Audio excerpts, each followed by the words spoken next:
Tricked me. Try to trick me. You're standing on the outside of all the holes, I am, yes. So you could say anything right now and not have to worry about it. Hey there. Thanks for tuning in today.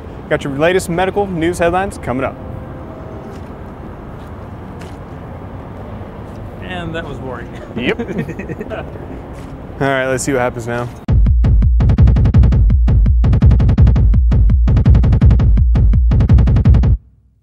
Alright, kicking off today's headlines, we head over to theglobalandmail.com, where they're reporting that a Spanish man who underwent the world's first full-face transplant appeared before TV cameras Monday for the first time since his surgery. Identified only as Oscar, the 31-year-old spoke with considerable difficulty at the news conference. During the 24-hour surgery, doctors lifted an entire face, including jaw, nose, cheekbones, muscles, teeth, and eyelids, and placed it mask-like onto the man. He has been described as a farmer who was unable to breathe or eat on his own after accidentally shooting himself in the face 5 years ago. The head of the surgical team said Monday that the man will need between a year and 18 months of physical therapy and is expected to regain up to 90% of his facial functions. Wow, that's incredible. Alright, heading over to NewYorkTimes.com, where they're reporting that Britain is planning to decentralize its healthcare system. Practical details of the plan are still sketchy, but its aim is clear: to shift control of England's $160 billion annual health budget from a centralized bureaucracy to doctors at the local level.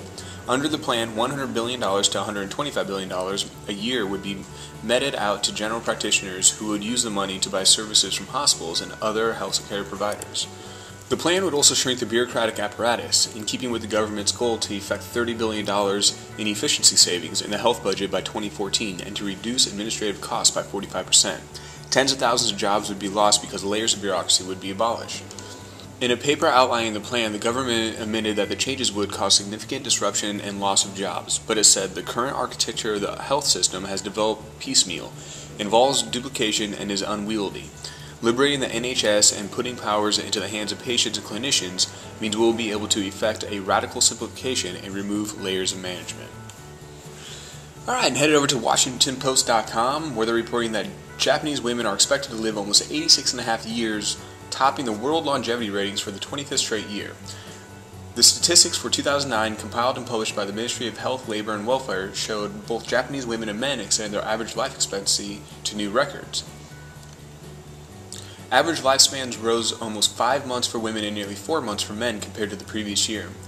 Japanese men, however, saw their average life expectancy slip to 5th from 4th in the world ranking. Long life is usually good news, but in a country with a low birth rate and declining population, longer life expectancies mean a disproportionately large elderly population.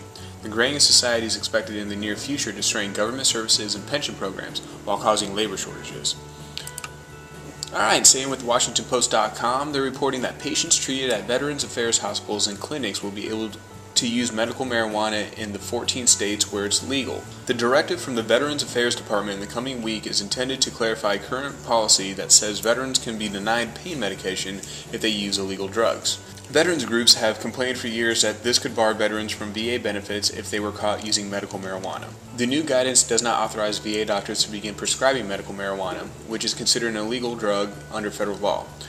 But it will not make clear that in the 14 states where state and federal law are in conflict, VA clinics generally will allow the use of medical marijuana for veterans already taking it under other clinicians.